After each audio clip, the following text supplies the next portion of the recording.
ومن الآن إلى قيام يوم الدين. أما بعد فقد قال تبارك وتعالى في القرآن الحكيم والفرقان المجيد وقوله الحق. بسم الله الرحمن الرحيم.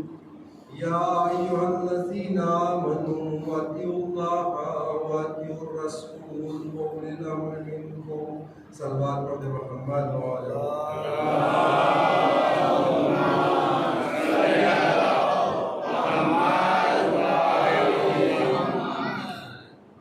معزز سامعین کرام، عزیزان محترم،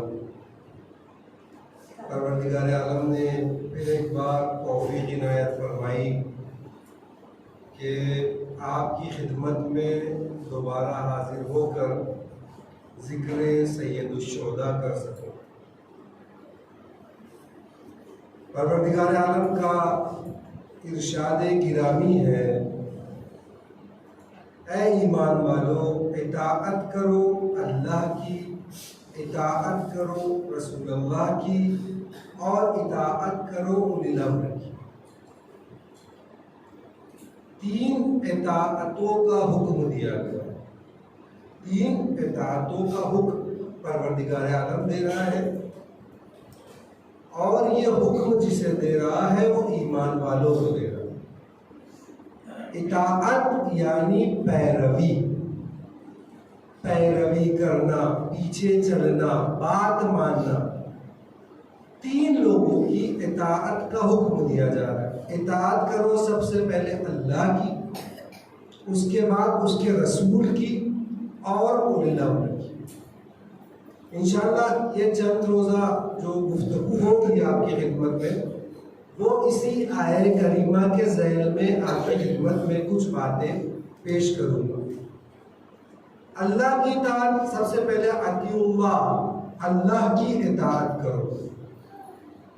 اس کے بعد اطیعوا الرسول، رسول اللہ کی اطاعت کرو، اور پھر اس کے بعد واو کا استعمال کیا گیا، وہ اولی الامر منکم، اور اولی الامر کی اطاعت۔ بات تو واضح ہے، اللہ کی اطاعت اللہ، رسول اللہ کی اطاعت رسول اللہ۔ اولی الامر کون ہے؟ صاحب امر کہتے کسے ہیں؟ ہمارے بھی سمجھ میں نہیں آتا اگر ہم تفسیر نہیں دیکھتے، اگر تفسیر نہیں دیکھتے ہمارے بھی سمجھ میں نہیں آتا۔ جابر ابن عبداللہ انصاری رسول اللہ کے صحابی ہیں، انہوں نے رسول اللہ سے ایک روایت نقل کی۔ اس روایت میں رسول اللہ ارشاد فرماتے ہیں، سوال کیا گیا رسول اللہ سے، یا رسول اللہ یہ صاحبان امر ہے کون؟ صاحبان امر کسے کہا جاتا ہے؟ رسول اللہ نے کہا کہ میرے بعد میرے 12 جانشین صاحبان امر ہوں گے۔ اولی الامر جو ہے یہ میرے بعد میرے 12 جانشین ہیں۔ حضرت جابر ابن حیان، جابر ابن عبداللہ انصاری، ان کا بڑا مقام ہے۔ جابر ایک ایسی شخصیت ہے جنہوں نے رسول اللہ کا سلام امام محمد باقر تک پہنچایا۔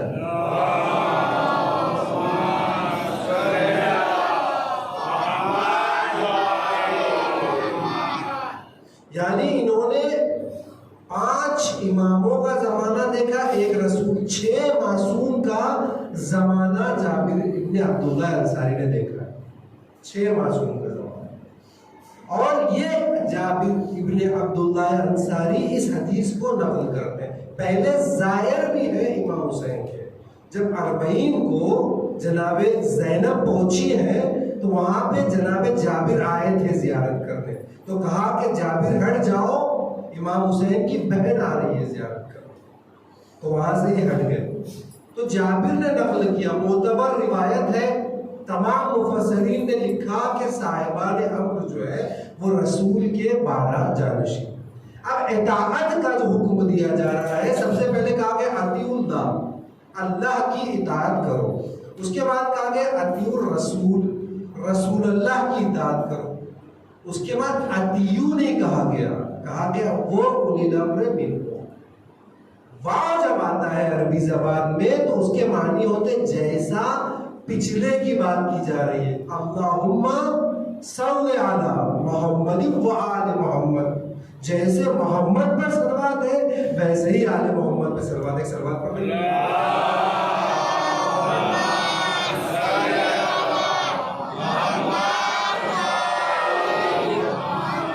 تو یہ واو جو ہے ویسے ہی کا کام کرتا ہے، یعنی جیسی اللہ کی اطاعت ہوگی ویسے ہی رسول اللہ کی اطاعت ہوگی اور ویسے ہی صاحبان امر کی اطاعت ہوگی. سمجھ رہے؟ واو کا صیغہ آیا. عزیزوں، پروردگار عالم بتانا یہ چاہتا ہے کہ سب سے پہلے اتیو کہا اللہ کے لیے، دوسرا اتیو کہا رسول اللہ کے لیے، لیکن جب اولی الامر کی بات کر رہا ہے تو وہاں اتیو کا لفظ نہیں لایا. جو پروردگار عالم اتنا اہتمام کر رہا ہے کہ جو اتیو کا فاصلہ رسول اللہ اور صاحب امر کے درمیان برداشت نہیں کر سکتا ہے، وہ اللہ رسول اللہ کے بعد ان کے جانشین میں کیسے فاصلہ برداشت کرے گا؟ بلا فصل خلیفہ ہے، کوئی فاصلہ نہیں ہے، جیسے آیت میں فاصلہ نہیں ہے. اتیو کا لفظ نہیں آیا، صرف واو کا استعمال کیا گیا، یعنی پروردگار عالم نے یہاں بھی فاصلے کو برداشت نہیں کیا. جیسی اطاعت رسول کی ہے ویسی اطاعت صاحبان ہوگی. توجہ فرما رہے ہیں آپ؟ اور فرما رہے ہیں. تو یہ تینوں کی اطاعت کا حکم دیا جا رہا ہے. حکم کسے دیا جا رہا ہے؟ ایمان والوں کو. اے ایمان والوں، ایمان والوں کو. بات مومنوں سے ہو رہی ہے، سب سے بات نہیں ہو رہی ہے. عام طور سے گفتگو نہیں کی جا رہی ہے، صرف مومنوں سے. آئیے سمجھ لیجیے ایمان کیا ہے، ایمان کہتے کسے ہیں. جب ہم نے روایتوں کو دیکھا تو ایک بات سمجھ میں آئی کہ ایمان تین چیزوں کے مجموعے کا نام ہے. سب سے پہلے دل کا یقین، دوسرے زبان سے اقرار، تیسرے اعضاء اور جوارح سے عمل. یہ تین چیزوں کے مجموعے کا نام ہے ایمان. جب تک یہ تین چیزیں کمپلیٹ نہ ہو ایمان کمپلیٹ نہیں ہوتا. جب دل میں ایمان ہوتا ہے تو اسے مومن کہا جاتا ہے. جب دل میں یقین ہوتا ہے تو اسے مومن کہا جاتا ہے. جب دل میں ایمان ہے تو زبان سے اقرار بھی ہونا چاہیے. جب زبان سے اقرار ہو رہا ہے تو اعضاء و جوارح سے عمل بھی ہونا چاہیے. یہ تینوں چیزیں ساتھ ساتھ ہیں، یعنی اعضاء و جوارح کا عمل جو دل میں ہوتا ہے وہ زبان دکھاتی ہے، اور جو زبان میں آتا ہے وہ عمل کر کے دکھاتا ہے. یعنی تینوں چیزیں ساتھ ساتھ ہیں. عزیزوں، آپ نے سنا ہوگا منافق. منافق اسے کہتے ہیں جس کا دل میں ایمان نہیں ہے.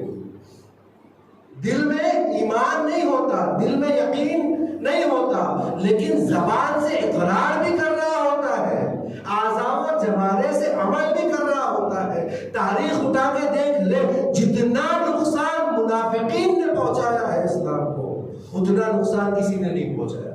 دیکھیے جو مشرک ہے، مشرک اور موحد. مشرک یعنی جس کے دل میں شرک ہے، خدا کو نہیں مانتا، اللہ دو ہے، اللہ چار ہے، جو بھی شرک ہے اس کے دل میں. لیکن جو موحد ہے وہ اللہ کو ایک مانتا ہے. بات واضح ہے، یہ مشرک ہے اور یہ موحد ہے، یعنی اللہ کو ایک مانتا ہے. یہاں پر کوئی آپ کو فکر اور سوچنے کی ضرورت نہیں ہے. بات واضح، دو سامنے سامنے کی چیزیں. اسی طریقے سے ایک مسلمان ہے، ایک کافر ہے. بھائی جو اللہ پر ایمان لے آیا اور اس کے بعد اس کے پیغمبر پر ایمان لے آیا، مسلمان ہو گیا. لا الہ الا اللہ کلمہ پڑھا، مسلمان ہو گیا. لیکن کافر جو ہے، جو اس کو نہیں مانتا، وہ کافر ہے. گروہ بٹے ہوئے ہیں، بات واضح ہے. لیکن منافق کیا ہے؟ دل سے کہیں اور ہے، عمل سے کہیں اور ہے. اسے کہتے ہیں منافق. اور یہ منافق جو ہے، انہوں نے سب سے زیادہ اسلام کو نقصان پہنچایا، سب سے زیادہ، اگر آپ تاریخ اٹھا کے دیکھو. اسی لیے پورا سورہ قرآن میں سورہ منافقون، پورا سورہ قرآن میں نازل ہو گیا. اور کیا کہا؟ اذا جاء المنافقون پیغمبر سے کہا جب تمہارے پاس منافقین آئے. دیکھیے قرآن کوئی بات کو سمجھانا چاہتا ہے. عربی زبان میں ایک ہوتا ہے واحد، ایک ہوتا ہے تثنیہ، ایک ہوتا ہے جمع. ہماری اردو زبان میں کیا ہوتا ہے، گجراتی میں بھی ایسے ہی ہوتا ہے. ایک ہو تو اسے ایک کہتے ہیں، دو ہو تو جمع کہتے ہیں. لیکن عربی زبان میں اگر تین ہو تو اسے جمع کہتے ہیں، دو ہو تو اسے تثنیہ کہتے ہیں. پروردگار عالم نے کہا کہ جب تمہارے پاس منافقین آئے، نہیں کہا کہ ایک منافق آئے، نہیں کہا کہ دو آئے، بلکہ کیا کہا، منافقین، یعنی تین سے زیادہ ہے. توجہ فرمائیے، منافقین تین سے زیادہ ہے. اس لیے قرآن کہہ رہا ہے اذا جاء المنافقین، جب منافقین تمہارے پاس آئے. پورا سورہ نازل کر دیا پروردگار عالم نے اس منافق کو پہچانوانے کے لیے. جب یہ سورہ نازل ہوا رسول اللہ پر، تو جو کچھ بھی چل رہا تھا، جو بھی عملہ کار فرما تھا، جو بھی منافقتیں ہو رہی تھی، یہ سورہ نازل ہونے کے بعد انڈر گراؤنڈ چلی گئی. ساری منافقتیں انڈر گراؤنڈ چلی گئی اور ڈر گئے لوگ. ڈر کس بات کا تھا کہ اب اس کی خصوصیات تو بتائی جا چکی ہے کہ کون منافق ہے. سورہ منافقون میں ڈر یہ تھا کہ کہیں نام بھی نہ آ جائے. توجہ فرما رہے، ڈر اس بات کا تھا کہ نام نہ آ جائے. اس لیے ساری جتنی بھی فعالیت تھی، ایکٹیویٹی تھی، اس کو انڈر گراؤنڈ کر لیا. جب سورہ منافقین نازل ہوا، ساری ایکٹیویٹی، پھر انتظار کرنے لگے کس بات کا، کہ وحی کا سلسلہ ختم ہو جائے، وحی کا سلسلہ ختم ہو جائے، تاکہ یہ جو ہمارا نفاق ہے اس کو ہم آسانی سے بیان کر سکیں. کہ جب قرآنی سلسلہ بند ہو جائے گا تو پھر ہمارے نام آنے کا کوئی ڈر نہیں رہے گا، ہمیں گھبراہٹ نہیں رہے گی. پھر جو ہمارے سمجھ میں آئے گا اسلام کی نقاب لگائیں گے، اسلام کا نام دیتے چلے جائیں گے. مل جل کے سلوات پڑھتے محمد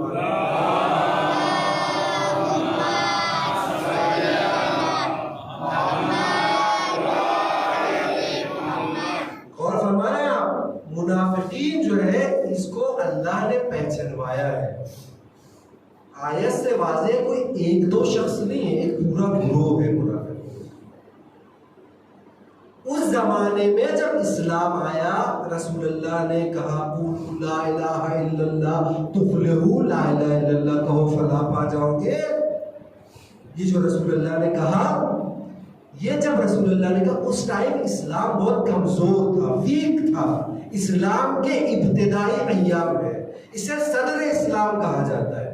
رسول اللہ ایسا نہیں ہو سکتا تھا کہ گھر میں بھی لڑے باہر بھی لڑے.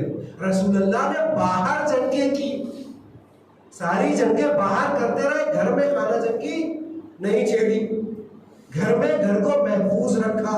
لیکن یہ ذمہ داری رسول اللہ نے اپنے بعد کسی اور پہ چھوڑ دی تھی کہ دیکھو میں جو ہے مشرکین سے جنگ کر رہا ہوں، میں جو ہے وہ کافروں سے جنگ کر رہا ہوں، لیکن میرے بعد جو آئے گا وہ منافقین سے جنگ کرے گا، وہ منافقین سے جنگ کرے گا. یعنی جو دشمن گھر میں ہے اس کے چہرے سے نقاب اٹھائے گا. رسول اللہ کے لیے پاسبل نہیں تھا، رسول اللہ کے لیے اس کا امکان نہیں تھا کہ رسول اللہ گھر میں بھی جنگ کرتے، یعنی منافقین کے چہروں سے نقاب بھی ہٹاتے، باہر بھی جنگ کرتے، ممکن نہیں تھا. لہذا رسول، اسی لیے کہا گیا کہ جیسے رسول اللہ کی اطاعت کرو ویسے ہی صاحبان امر کی اطاعت کرو. یعنی ویسے ہی اطاعت کرنی ہے. جو کام رسول اللہ سے باقی رہ گئے ہیں اس کو آگے یہ صاحبان امر کنٹینیو کریں گے، صاحبان امر اس کو آگے بڑھائیں گے. اسی لیے کہا گیا کہ صاحبان امر کی اطاعت کرو. تو منافقین ایک ایسا گروہ ہے جو کسی گروہ میں نہیں ہے اور خود اس کا ایک گروہ ہے. توجہ فرما رہے، کسی گروہ میں نہیں ہے، نہ مومنین کے ساتھ ہے نہ مشرکین کے ساتھ ہے. باطن جو ہے وہاں کچھ اور ہے، ظاہر جو ہے وہاں کچھ اور ہے. دو الگ الگ چیزیں ہیں. دل میں یقین نہیں ہے، زبان سے اقرار بھی ہے، اعضاء و جوارح سے عمل بھی ہے، لیکن دل میں یقین نہیں ہے. لیکن دوسری منزل کیا ہے؟ دل میں یقین ہے لیکن اعضاء وہ جوارے کے عمل کو، زبان کے اقرار کو کچھ دیر کے لیے ملتوی کر دیا جاتا ہے، ڈیلے کر دیا جاتا ہے۔ کیوں ڈیلے کر دیا؟ جان کو خطرہ ہے۔ قرآن نے دو مومنوں کی مثال پیش کی۔ مل کے ایک سلوات پڑھے محمد والا۔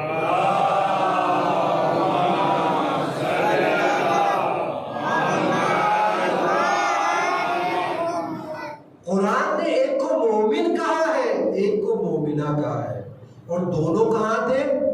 فرعون کے دربار میں۔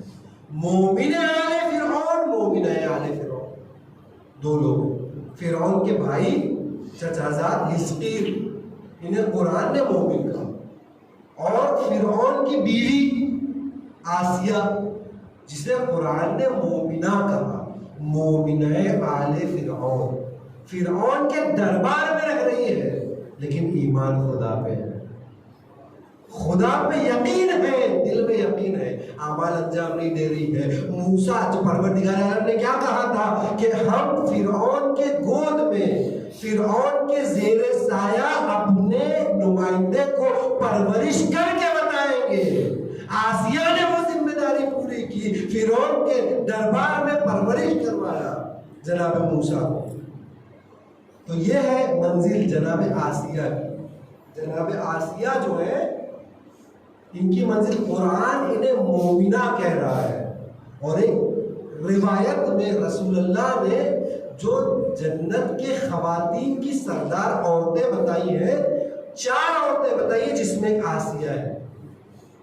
آسیہ کی عزیزوں خصوصیت یہ ہے کہ آسیہ مومنہ ہے وداؤٹ اینی آئیڈیل، کوئی آئیڈیل سامنے موجود نہیں ہے، پھر بھی آسیہ مومنہ ہے۔ آج کی جو ہماری عورتیں ہیں ان کے سامنے جناب سیدہ آئیڈیل ہے، جناب زینب آئیڈیل ہے، جناب خدیجہ آئیڈیل ہے، لیکن جناب آسیہ جو مومنہ ہے کوئی آئیڈیل موجود نہیں ہے، لیکن مومنہ بن کے دکھا رہی ہے، مومنہ بن کے دکھا رہی ہے۔ اگر کوئی خدا کا ہو جائے، پروردگار عالم یہ بتانا چاہتا ہے کہ دیکھو اگر تم میرا بننا چاہتے ہو، اگر میرا ایمان دل میں رکھنا چاہتے ہو، تو یہ نہیں دیکھنے کی ضرورت ہے کہاں کھڑے ہو، بس دل میں ایمان رکھو، بچانا میرا کام ہے۔ فرعون کے دربار میں بچانا میرا کام۔ جناب آسیہ نے ہمیں سکھایا بغیر آئیڈیل کے اللہ پر ایمان ہے۔ اللہ کسی کی صحیح کو، کسی کی کوشش کو رائگاں نہیں جانے دیتا ہے۔ ایک دعا ہے جو جناب آسیہ نے کی ہے، ربنی نجنی، قرآن میں موجود ہے، اے پروردگار مجھے جنت میں وہاں گھر عطا فرما جہاں تیرے نزدیک ہو، جہاں تیرا قرب ہو۔ پروردگار عالم نے اس دعا کو قرآن کی آیت بنا دیا۔ فرعون کا زمانہ کب ہے؟ جناب موسیٰ کے زمانے میں۔ قرآن کب نازل ہو رہا ہے؟ رسول اللہ کے زمانے میں۔ آسیہ کے دل کا جو ایمان تھا اس کو پروردگار عالم قرآن کی شکل میں رسول اللہ پہ نازل کر رہا ہے۔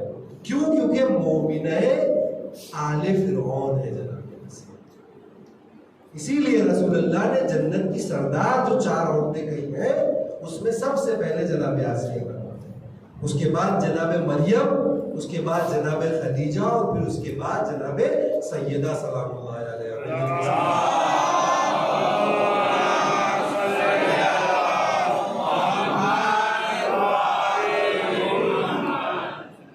تو ایمان 3 چیزوں کے مجموعے کا نام ہے، 3 چیزوں سے مل کے ایمان بنتا ہے۔ سب سے پہلے دل میں یقین ہو، دوسرے زبان سے اقرار ہو، تیسرے اعضاء اور جوارے سے عمل ہو۔ یہ 3 چیزیں جب پائی جاتی ہے تو اسے ایمان کہتے ہیں کمپلیٹ۔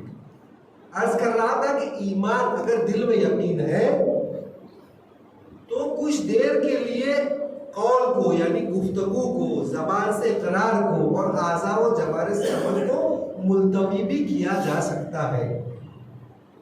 لیکن اگر دل میں یقین نہیں ہے، اعضاء و جوارے سے عمل کرتے، اگر دل میں یقین بھی نہیں ہے، عمل بھی کرتا نہ رہے، زبان سے اقرار بھی نہ کرے، پھر تو کافر ہے، اس کی تو کوئی کیٹیگری ہی نہیں ہے، وہ تو باہر ہے سیدھا۔ لیکن اگر اعمال کر رہا ہے، اعمال انجام دے رہا ہے، زبان سے اقرار بھی کر رہا ہے، لیکن دل میں یقین نہیں ہے تو منافق ہے، اس کو وہاں نکال دیا منافق۔ دوسرا کیا ہے کہ جہاں دل میں یقین ہے لیکن ایک وقت ایسا آ گیا، ہمارے یہاں ایک شرعی چیز ہے تقیہ۔ تقیہ کب کیا جاتا ہے؟ جب جان پہ بات آ جائے، جب کسی کے جان پر بات آ جائے تو تقیہ کیا جاتا ہے، کہ فلاں چیز کو چھپا لو۔ تقیہ یعنی کیا؟ اس کو چھپا لو، فی الحال جو ہے اپنے ایمان کو چھپا لو، اسے کہتے ہیں تقیہ۔ تو یہاں یہ کر سکتے ہیں آپ، کچھ دیر کے لیے اس کو ڈیلے اور ملتوی کر سکتے ہیں، لیکن دل میں ایمان ہمیشہ ہونا چاہیے۔ جب سے شعور آیا ہے تب سے لے کر تو جب تک روح نکل تب تک دل میں یقین ہونا چاہیے۔ اور وہ عمل کیا ہے کہ جس میں تینوں چیزیں موجود ہوں، تینوں چیزیں بدرج عدم پائی جاتی ہوں۔ عزیزو، نماز کو اگر آپ دیکھ لیں تو ساری نماز دل میں نیت رہتی ہے کہ نماز اللہ کے لیے پڑھ رہا ہے، زبان تذکرہ کرتے رہتی ہے، کبھی سورہ الحمد پڑھتی ہے، کبھی سبحان ربی الاعلیٰ پڑھتی ہے، کبھی سبحان ربی العظیم پڑھتی ہے، اور جب وہ کبھی رکوع میں جا رہا ہے عمل کر کے دکھا رہا ہے، کبھی سجدے میں جا رہا ہے جھک کے دکھا رہا ہے، پروردگار تو سب سے عظیم ہے۔ نماز تینوں عمل کی عکاسی کرتی ہے، شاید اسی لیے کہا گیا الصلاۃ معراج المومن، نماز مومن کی معراج ہے۔ الصلاۃ افضل الاعمال، نماز سب سے افضل عمل ہے، شاید اسی لیے کہا گیا۔ ایک مثال ہے۔ دوسری مثال کیا ہے اس کی؟ آپ جس مجلس میں بیٹھے فرش ازا میں، جیسے ہی آپ آتے ہیں دل میں سید الشہداء کی محبت لے کے آ رہی ہے۔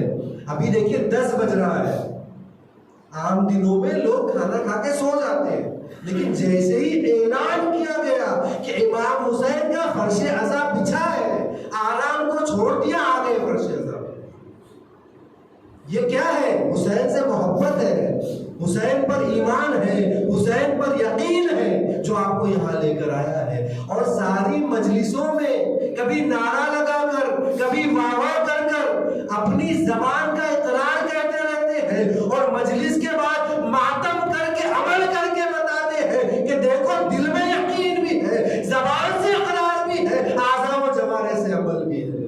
مل جل کے ایک صلوات پڑھ دے محمد والا۔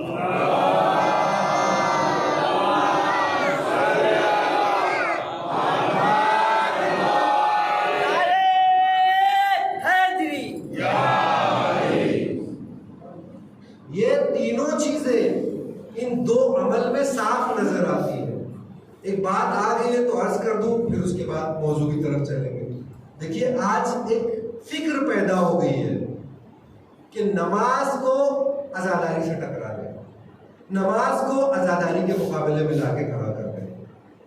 عزیزوں، ایک مثال آپ کے سامنے پیش کرتا ہوں۔ آپ یہاں سے باہر نکلیں اور ایک شخص سے پوچھیں کہ بھائی یہ بتائیے یہ سڑک اچھی ہے، خوبصورت ہے، یا دکان خوبصورت ہے؟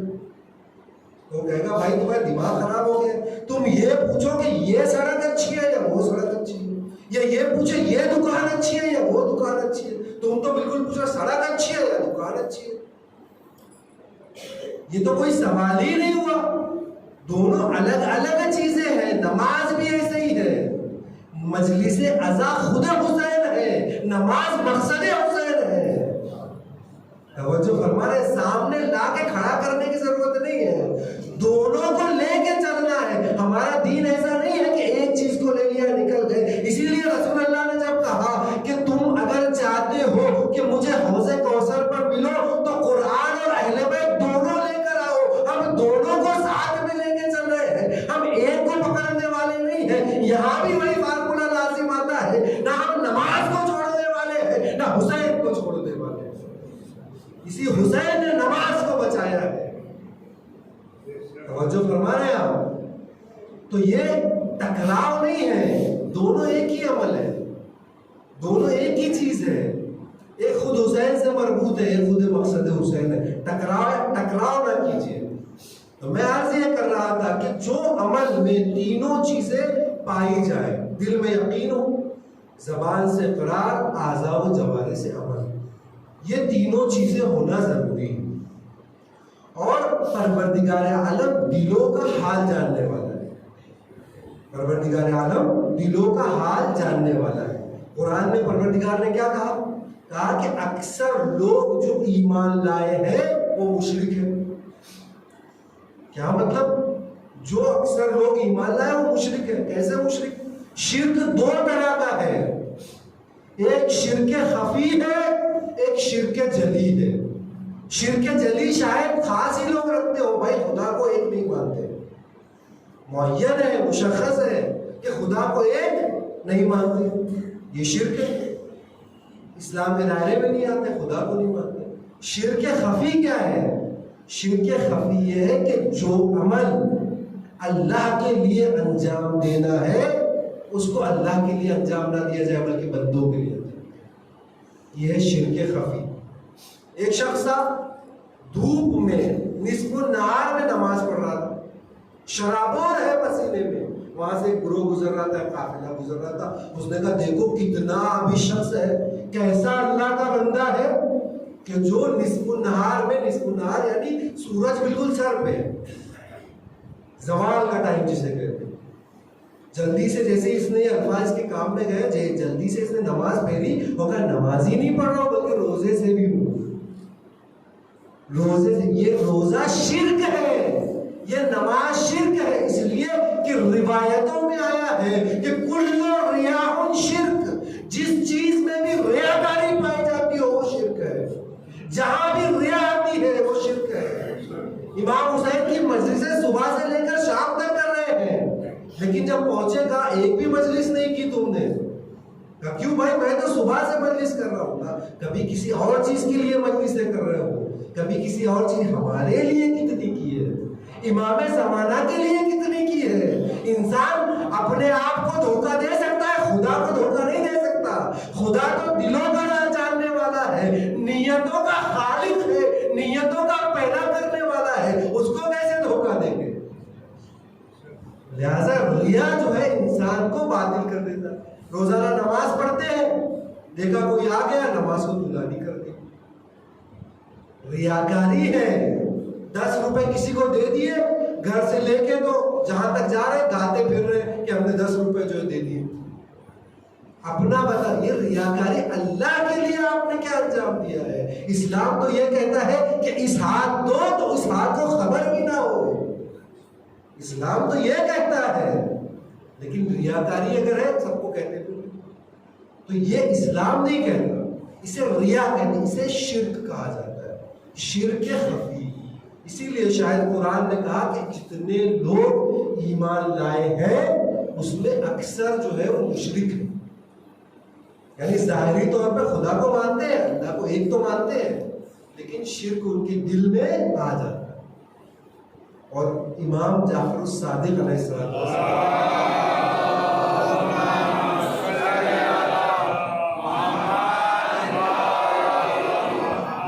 اپنی ایک حدیث میں ارشاد فرماتے ہیں، کہتے ہیں کہ وہ شخص احمق ہے کہ جو خدا کے ہوتے ہوئے بندے خدا کے لیے ہمارا چاہتا ہے، خدا موجود ہے لیکن بندے خدا کے لیے ہمارا چاہتا ہے۔ ایک مثال پیش کر دوں پھر اس کے بعد اپنے موضوع کی طرف آتا ہوں۔ کسی زمانے میں ایک بادشاہ تھا، بادشاہ کے اس زمانے میں بھی علماء اور عابد لوگ جو ہوتے تھے بادشاہ کے دربار میں ہوتے تھے، جاتے تھے، آج بھی یہی سلسلہ ہے، افطار پارٹیاں ہوتی ہیں، مختلف چیزیں آپ کے سامنے کہنے کی ضرورت نہیں ہے۔ تو جیسے ہی ان کے یہاں افطار تھا، انہوں نے دعوت دی اس عابد کو، عابد نے اپنے بیٹے کو لیا اور چلا گھر سے، دعوت میں پہنچا، جب نماز ہوئی تو بڑی ہی طولانی نماز پڑھی اس نے، سب لوگ دسترخوان پہ بیٹھے ہیں، اس عابد کا انتظار کر رہے ہیں کہ فلاں صاحب آ جائے تو شروع کریں۔ خیر وہ پہنچا، پہنچنے کے بعد انہوں نے مختصر سا، بالکل مختصر سا افطار کیا، کھانا کھایا اور بس اٹھ کے نکل گئے، لوگ کھاتے رہے۔ اب جب گھر پہنچے، گھر پہنچنے کے بعد اپنی زوجہ سے کہا کہ ذرا کھانا لے آؤ۔ بچہ جو تھا، دیکھیے بچے جو ہوتے ہیں ماں باپ کا آئینہ ہوتے ہیں، ماں باپ جو کچھ کرتے ہیں بچوں میں اسے تلاش کیا جا سکتا ہے. اگر ماں باپ بچے جھوٹ نہیں بولتے، ماں باپ انہیں جھوٹ بولنا سکھاتے ہیں. آج ٹیلی فون کا زمانہ ہے، فون آیا، بچوں کے اندر خوشی ہوتی، دوڑتے ہوئے بچے نے اٹھا لیا. ادھر سے آواز آئی، بیٹا بابا گھر پہ ہے. جیسے دیکھا نہیں ہے، بابا گھر پہ نہیں ہے. کہا بابا کہہ رہے ہیں بابا گھر پہ نہیں ہے. کہا ایسا نہ کہو، اپنی طرف سے کہو کہ بابا گھر پہ نہیں ہے. جھوٹ بولنا کس نے سکھایا؟ بچے آئینہ دار ہوتے ہیں ماں باپ کی. لہٰذا یہ گھر جب پہنچے تو انہوں نے زوجہ سے کہا کہ بھوک لگی ہے، کھانا لاؤ. بچے نے پوچھا کہ بابا آپ نے کیا وہاں کھانا نہیں کھایا تھا؟ انواع و اقسام کی غذا تھی. سوچیے بادشاہ کا دربار، وہاں کی افطاری کیا شان ہوگی. کہا آپ نے وہاں کھانا نہیں کھایا؟ کہا کھایا تو تھا لیکن دوسروں کو دکھانے کے لیے کم کھایا، تھوڑا سا کھایا تھا تاکہ لوگ سمجھے کہ کتنا بڑا زاہد ہے، کتنا بڑا عابد ہے، کتنا بڑا عالم ہے. کہا اچھا، تو بابا نماز بھی پھر سے پڑھیے. توجہ فرما رہے ہیں، بابا نماز بھی پھر سے پڑھیے. نماز بھی جو آپ نے طولانی پڑھی تھی وہ بھی لوگوں کو دکھانے کے لیے پڑھی تھی. مل جل کے ایک سلوات پڑھے محمد.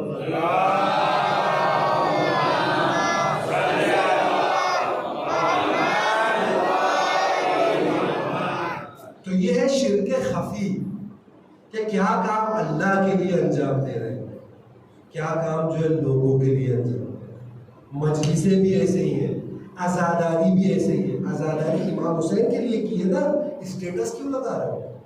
کسے دکھانا چاہتے ہو؟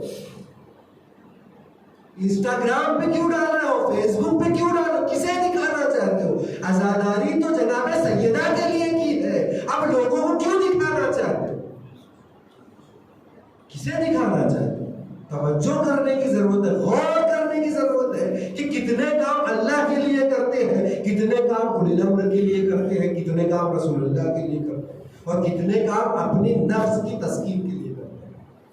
ہر کسی کو اپنے گریبان میں خود اس میں ملوث ہو سکتا ہے. وہ اپنے ہر شخص کو اپنے گریبان میں جاننے کی ضرورت ہے کہ دیکھیں یہ شرک خفی ہے، شرک ہے. میں خود اپنی مثال پیش کروں، اگر میں یہاں مجلس پڑھ رہا ہوں، یہ سوچوں کہ بھائی میں مجلس پڑھوں گا، لوگ کہیں کہ واہ کیا مجلس پڑھی ہے مولانا نے. جہاں یہ دل میں بات آئی وہاں شرک ہو گیا. آپ نے کبھی سوچا ہے کوئی مشرک ممبر میں آئے؟ شرک ہو گیا، شرک خفی ہے. لوگوں کے لیے مجلس پڑھ رہے ہو، اگر اللہ کے لیے پڑھ رہے ہو تو یہ نہیں سوچتے لوگ کیا کہیں گے، اللہ کا پیغام پہنچا رہے ہوتے. مل جل کے ایک سلوات پڑھ دیں محمد.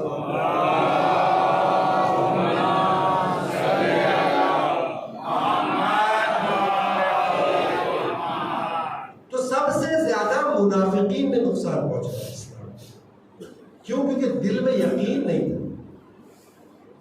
دکھا بھی رہے تھے، انجام بھی دے رہے تھے، سب کچھ زبان سے اقرار بھی کر رہے تھے دل میں. اور یہ ایک ایسا گروہ ہے جسے پکڑا بھی نہیں جا سکتا، یعنی دلیل نہیں ہے کوئی، جب تک ثبوت نہ آ جائے اسے پرکھا نہیں جا سکتا. لہذا رسول اللہ نے کیا کیا؟ اپنے زمانے میں کفار سے جنگ کی، مشرکین سے جنگ کی، لیکن منافقین سے جنگ کو اپنے جانشین کے لیے چھوڑ دیا.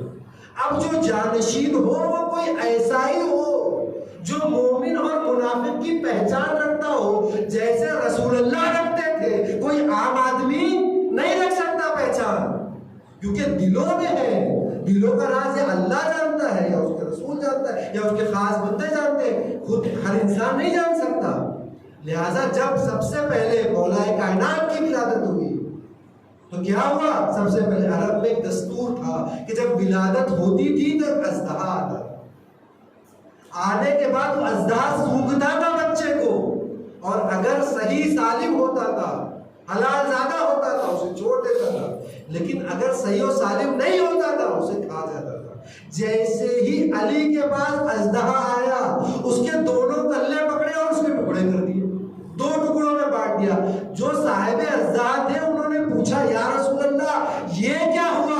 کہ آج سے یہ بچہ آ گیا ہے، اب یہ مومن اور منافق کی پہچان بتائے گا. جہاں بھی علی کا نام لیا جائے گا چہرہ بدلتا نظر آئے گا، سمجھ لو منافق ہے. علی کا نام لوگے چہرہ کھل جائے گا، سمجھ لو.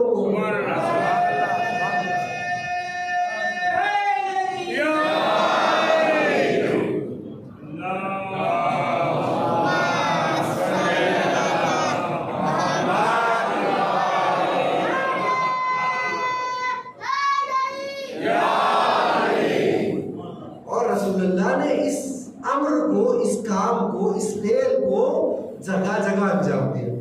ایک جگہ رسول اللہ کیا کہہ رہے ہیں؟ الحق مع العلی والعلی مع الحق. علی حق کے ساتھ ہے اور حق علی کے ساتھ ہے. اس کے بعد اپنے ہاتھ اٹھائے, ہاتھ اٹھانے کے بعد کیا کہا؟ خدایا حق جہاں جہاں جائے, جہاں جہاں علی جائے حق کو وہاں وہاں موڑ دینا. اب کہیں اور جانے کی ضرورت نہیں ہے. اگر تمہیں دیکھنا ہے کہ تم حق پہ ہو یا نہیں ہو, دیکھو اگر علی کے ساتھ ہو تو حق پہ ہو, علی کے خلاف کھڑے ہو تو باطل پہ ہو. چاہے کوئی بھی ہو, چاہے تم کوئی بھی ہو, دیکھو علی کے ساتھ ہو یا نہیں ہو.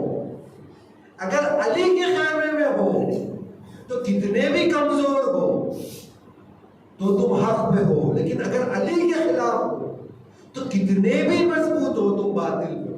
اور کوئی بھی ہو, اگر تم چاہے تو گھوڑے پر آؤ, چاہے اونٹ پر آؤ, اگر علی کے مقابلے میں آؤ گے تو باطل پر ہو.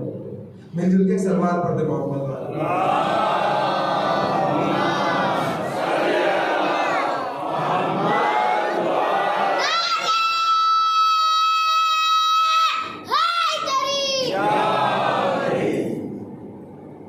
علی کے مقابلے میں آؤ گے. مولا کائنات کا جو 4 سالہ حکومت کا دور ہے, 4 سالہ ظاہری خلافت کا دور ہے, مولا نے اس میں ایک بھی جنگ کافر سے نہیں کی.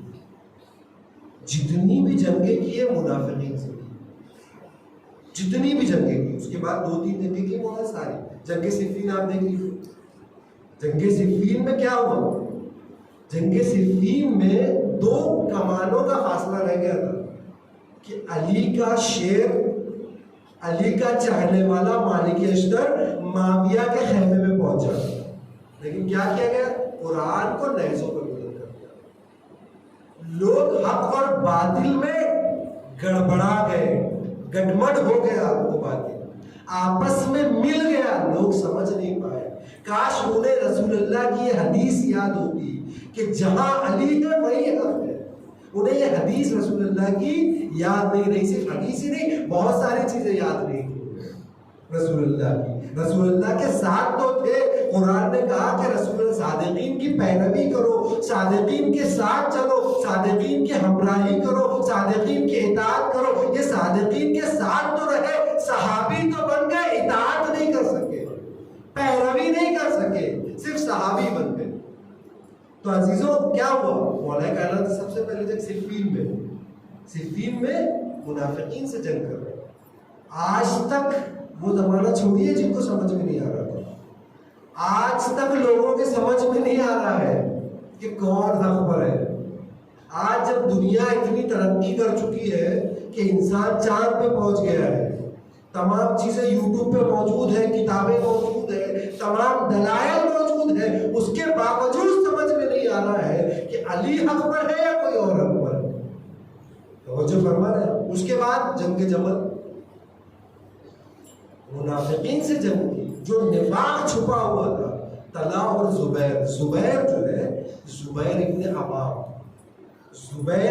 عوام جو ہے, جو شخصیات جناب سیدہ کے ساتھ ان کا حق لینے کے لیے گئی تھی, بہت کم لوگ تھے, بہت مختصر لوگ تھے. اس میں یہ زبیر ابن عوام موجود تھے, یعنی مولا کے ساتھ تھا. لیکن جب مولا کی ظاہری خلافت آئی اور زبیر کو جب کہیں کا کمانڈر نہیں بنایا گیا, کہیں کا والی نہیں بنایا گیا, کہیں کا گورنر نہیں بنایا گیا, تو مولا کے خلاف چل.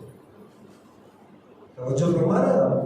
یعنی مولا کے خلاف یہی نفاق تھا جسے رسول اللہ نے اپنے بعد یہ ذمہ داری مولا کے اس پہ چھوڑا کہ دیکھو میرے بعد جو آ رہے ہیں یہ حق اور باطل کو ظاہر کریں گے. یزید میں اور معاویہ میں ایک فرق ہے. اکثر یہ سوال ہوتا ہے کہ امام حسین نے جنگ کیوں کی اور امام حسن نے صلح کیوں کی. اکثر یہ سوال ہوتا ہے ہر کسی سے. آپ دیکھیں یہاں پر ایک جو بہت سارے عناصر ہیں, لیکن ایک جو واضح ہے وہ یزید جو تھا فاسق اور فاجر تھا.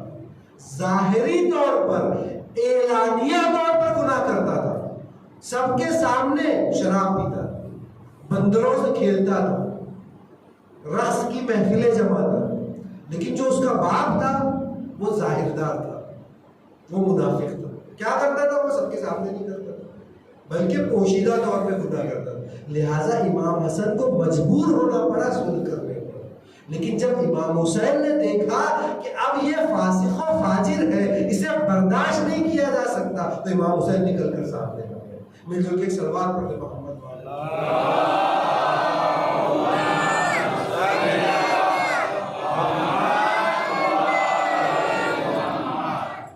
تو مومن اور منافق قرآن نے واضح کر دیا. جہاں مومنوں کی پہچان کروائی، مومنوں کے لیے پورا سورہ ہے سورہ مومنون، اور اسی طریقے سے ایک پورا سورہ ہے سورہ منافقون.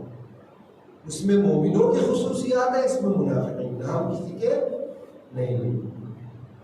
سمجھ رہے ہیں آپ؟ خدا نے کسی کا نام نہیں لیا. ان کو ڈر بھی یہی تھا کہ ایسا نہ ہو جب تک وحی کا سلسلہ چلتا رہے، جب تک وحی کا سلسلہ چلتا رہے ایسا نہ ہو کہ کہیں ہمارے نام لے لیے جائے.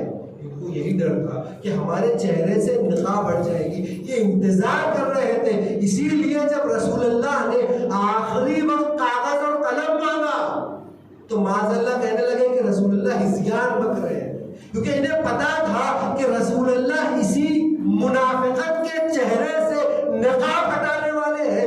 وہ لکھنے والے ہیں جس سے اہل بیت پہچانے جائیں، وہ لکھنے والے جس سے صاحب امر پہچانے جائیں. لہذا کیا کیا؟ رسول اللہ کو کاغذ قلم ہی نہیں دیا کہ نہ کاغذ نہ رہے گی بات اور نہ کچھ ہوگا. جب کاغذ قلم ہی نہیں دیں گے رسول اللہ کیسے لکھیں گے؟ تو یہ منافقت کا چہرہ جو تھا اس نے اسلام کو بہت نقصان پہنچا. آج بھی اگر آپ دیکھیں تو منافقین سب سے زیادہ نقصان پہنچا. لیکن جو مومن ہیں، جو اہل بیت کے راہ پہ چلنے والے ہیں، وہ آج بھی جو ہے وہ ساتھ میں، وہ آج بھی حسینی ہے. آپ دیکھیں قرآن چلایا گیا، قرآن ایک بار نہیں کئی بار چلایا گیا. کئی بار سویت میں قرآن چلایا گیا. کون بولا؟ اتنے اسلامی ممالک ہیں، کسی میں ہمت نہیں ہے بولنے. ایک حسینی اٹھا سید علی خان نے، اور اس نے کہا کہ اگر اب تم نے قرآن چلایا تو ہم اس کے مقابلے میں کارروائی کریں گے. اپنے سفیر کو بلا لیا. توجہ فرما رہے ہیں آپ؟ کیونکہ حسینی ہے، حسین کے نقش قدم پہ چلنے والا ہے. اور پھر اس نے بھی یہی کیا. کچھ دن کے بعد پھر اس نے جلایا تو قرآن کے ساتھ ایک تصویر بھی جلا رہا تھا. اس نے بتا دیا کسی اور کی تصویر جلا دیتا نہیں، ان کی تصویر جلا کے بتایا کہ قرآن کے ساتھ کون ہے. دعویٰ کرنے والے تو بہت ہیں، یہ کہتے ہیں یا رسول اللہ ہمارے لیے قرآن کافی ہے، اہل بیت کی ضرورت نہیں ہے. لیکن کسی کی تصویر نہیں جلائی. اس نے ان کی ہی تصویر، ایک حسینی کی تصویر جلا کے بتائی کہ قرآن کے ساتھ کون ہے. آج بھی. اور اسی طریقے سے جب رسول اللہ کے اوپر حملہ ہوا، جب رسول اللہ کی توہین کی گئی، سارا عالم اسلام خاموش تھا، سارا عالم اسلام ساکت تھا. ایک حسینی اٹھا اور اس نے کہا کہ یہ واجب القتل ہے. یہاں وہ بتانا چاہتے تھے دیکھو ہم اہل بیت کے ساتھ بھی ہیں، قرآن کے ساتھ بھی ہیں. مل جل کے سلوات پڑھتے محمد.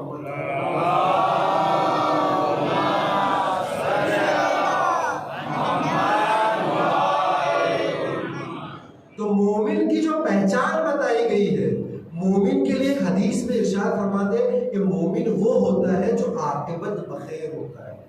انشاءاللہ کل وقت رہا تو اس پہ عرض کروں گا. عاقبت بخیر ہوتا ہے. مومن ہمیشہ انسان کو دعا کرنا چاہیے کہ اللہ میری عاقبت بخیر کر دے. اس لیے کہ بہت سارے تھے، زبیر ابن عوام کا آپ کے سامنے پیش کیا کہ شروع سے تو مومن رہے، اہل بیت کے ساتھ رہے، لیکن آخر میں نہیں. ایسے تھے. آپ دیکھیے تاریخ میں 4 گروہ ہیں، 4 الگ الگ گروہ ہیں کہ جن سے ہم سمجھ سکتے ہیں کہ ہم کہاں کھڑے ہیں. سب سے پہلا گروہ وہ ہے کہ جس کا آغاز بھی اچھا ہے اور انجام بھی اچھا ہے. آغاز بھی اچھا ہے، انجام بھی اچھا ہے.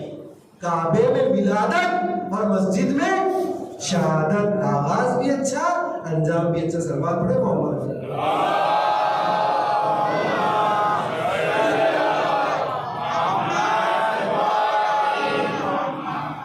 دوسرا گروہ وہ ہے کہ جس کا آغاز تو اچھا ہے لیکن انجام اچھا نہیں ہے.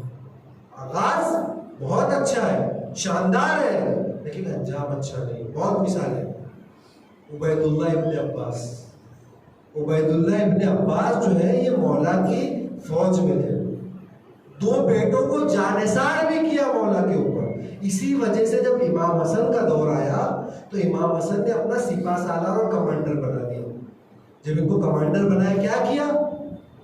درہم و دینار کے عوض بک گئے وہاں. آغاز بہت شاندار تھا، انجام اچھا نہیں ہے. دوسرا گروہ. تیسرا گروہ ایک وہ ہے کہ جس کا آغاز جو ہے وہ اچھا نہیں ہے لیکن انجام بہت اچھا ہے. آغاز اچھا نہیں ہے، انجام بہت اچھا ہے. آپ پہنچ گئے جناب حر. آغاز اچھا نہیں تھا، انجام بہت اچھا ہو گیا. اگر آپ سوچیں امام حسین ایک رات کی مہلت نہ مانگتے تو حر کہاں کھڑے ہوتے؟ حر کو حر سے علیہ السلام بنا دیا. اسی لیے شاعر نے کہا کہ حر کو ٹوٹا ہوا شیشہ تھا جسے سرور نے ایسا جوڑا کہ پھر ایک بار بھی آنے نہ دیا. میں جو ایک سلوات پڑھے مولا.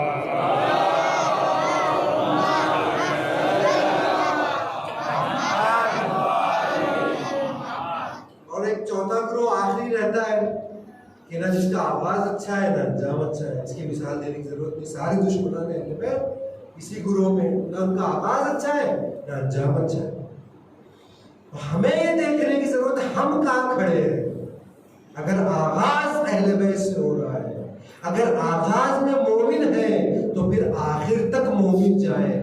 اسی لیے علماء کی خدمت میں جب لوگ جاتے کہتے دعا کیجئے، کیا دعا کریں؟ کہ عاقبت بخیری کی دعا کریں. ایک بہت بڑے عالم تھے، بہت بڑے عالم تھے. لوگ جو ہے ان کی گن گایا کرتے تھے. جب ان کا انتقال ہونے لگا تو ان کے پاس ایک دوسرے عالم پہنچے ملنے کے لیے. جب ان کے پاس گئے تو انہوں نے کہا ایک بات میرے سمجھ میں نہیں آ رہی، آپ ہے تو پوچھ لیتے. بڑی کتابیں لکھی، بڑا کام کیا. کہا کیا ہے؟ کہا سمجھ میں نہیں آیا کہ علی افضل تھے یا ابو بکر. آپ دیکھیے آغاز بہت اچھا ہے، ساری زندگی کام کیا، لیکن آخر وقت میں یہ سمجھ میں نہیں آیا کون افضل تھا. انجام اچھا نہیں ہوتا. اسی لیے اگر دل میں یقین ہوگا، اگر دل میں یقین ہوگا، زبان بھی اقرار کرے گی، اعضاء و جوارح بھی عمل کریں گے، لیکن اگر دل میں یقین نہیں ہوگا، دل میں یقین محکم نہیں ہوگا تو پھر اعمال کتنے بھی انجام دیتے رہے، زبان کچھ بھی کہتی رہے، صف کوئی اور صف ہوگی، گروہ کوئی اور گروہ ہوگا، کسی اور گروہ میں کھڑے ہوں گے.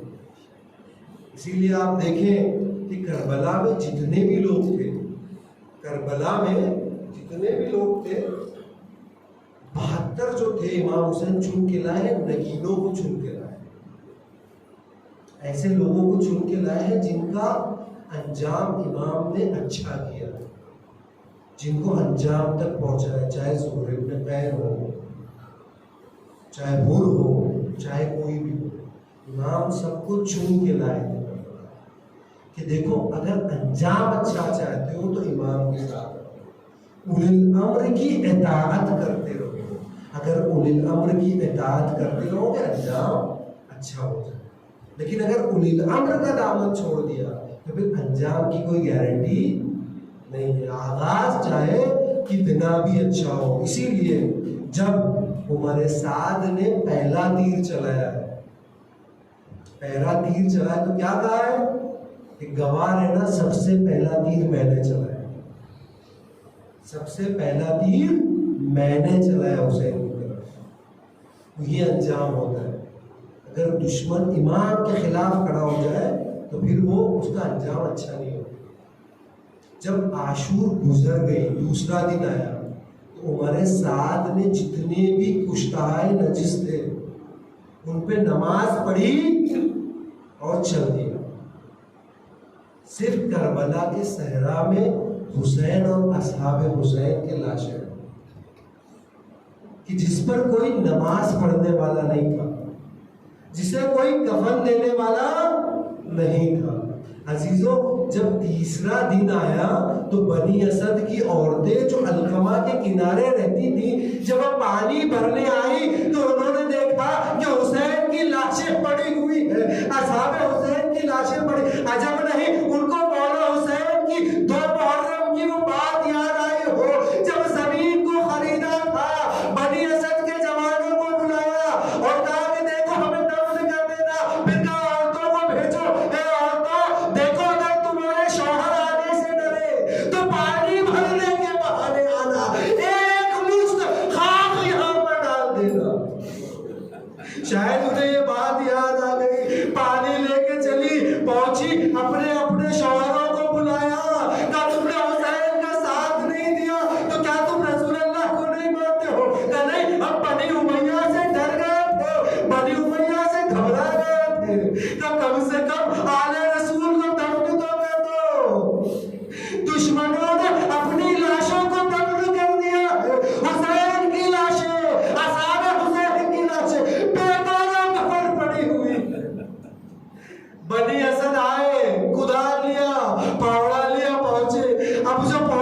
سمجھ میں نہیں آیا، بہت دیر تک گھومتے رہے، سمجھ میں نہیں آ رہا تھا کون سی کس کی لاش ہے۔ اعجاز امامت سے امام کی ہتھکڑیاں ٹوٹی، سید سجاد چلے، ایک مرتبہ کیا دیکھا، ایک گھڑ سوار آ رہا ہے، ایک نقاب پوش آ رہا ہے، آنے کے بعد کہتا ہے اے بنی اسد والو ٹھہر جاؤ، کیا کرنا چاہتے ہو؟ حسین کو دفن کرنا چاہتے ہو؟ کہا میں تمہیں بتاتا ہوں حسین کی لاش کہاں ہے۔ ایک مرتبہ ایسے لاشوں کے پاس لے کر آئے، آپ سن سکیں گے جس کے سینے کی ہڈیاں پیٹ سے چپک گئی۔ خود ان 10 حرامزادوں نے اس بات کو نقل کیا کہ ہم نے اپنے بھاری گھوڑوں سے حسین کو ایسا پامال کیا کہ جس کے سینے کی ہڈی پیٹ کی ہڈی سے چپک گئی۔ ایک مرتبہ بنی اسد والوں سے ایک چٹائی منگائی، حسین کی لاش کو چٹائی پہ رکھا، یہ کفن ہے سید الشہداء کا۔ ایک طرف آگے بڑھے، ایک سیاسی زمین کھودی، ایک خبر نکلی، بعض مقاتل نے لکھا، 2 ہاتھ اوپر آئے، رسول اللہ کے ہاتھ سے مشابہ، اے سید سجاد میرے حسین کو میرے پاس دے دو۔ بنی اسد والے مدد کرنا چاہتے تھے، ایک مرتبہ کہا اے بنی اسد والو، امام کو، معصوم کو صرف معصوم ہی دفن کر سکتا ہے۔ مولا کو دفن کیا، اس کے بعد بنی اسد والوں کے ساتھ مل کر اور شہداء کی تدفین انجام دی۔ مولا ایک جگہ لانا چاہتے تھے، ایک مرتبہ بنی اسد والوں نے کہا اے سوار، اے گھڑ سوار، ایک لاشا ہم نے نہر کے کنارے دیکھا ہے، ارے جس کے بازو نہیں ہے۔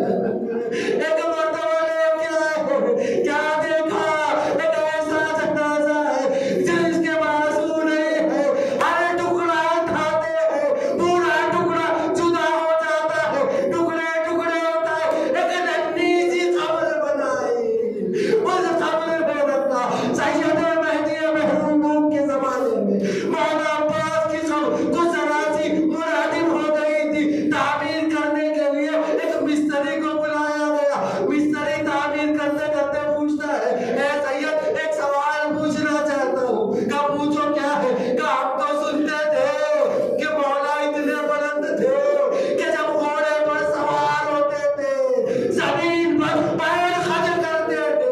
ارے اتنی چھوٹی خبر کیوں ہے؟ مہدی محروم نے دیوار سے سر ڈھڑکانا شروع کیا، سر کو پیٹا، اے سید معاف کر دیجئے، کیا کوئی خطا ہو گئی؟ کہا نہیں، جب مولا ابوالفضل عباس کو چھوڑ کر چلے گئے، ارے جس کے سمجھ میں جو آیا، کسی نے لاش پہ پروار کیا، کسی نے برچھی ماری، کسی نے تلوار ماری۔ ہاں جب سب قبریں بنا چکے، مولا حسین کی قبر پر آئے، انگلی سے لکھا حاضر حسین قتل و تشانہ، یہ حسین کی قبر ہے جسے بھوکا و پیاسا شہید کر دیا گیا۔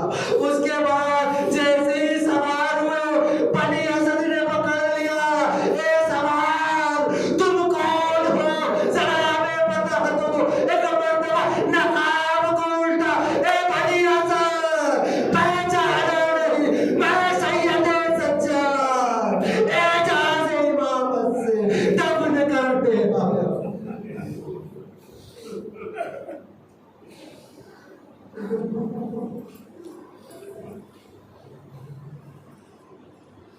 سيعلم الذين ظلموا أي منقلب ينقلبون۔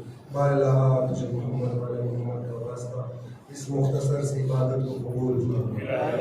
بالا تجھے محمد والے محمد کا واسطہ ہم جیے تو تیرے لیے، تیرے اہل بیت کے لیے، مرے تو تیرے لیے، تیرے اہل بیت کے لیے، ایسا جذبہ عنایت فرما۔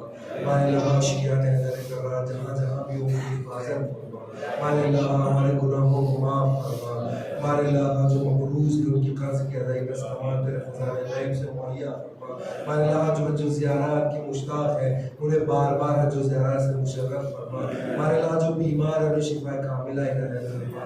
ہمارے علاقہ قلب ناظرین امام زمانہ کو ہم سے راضی فرما اور ہمیں اس لائق بنا دے کہ ان کی آواز میں سلام خوش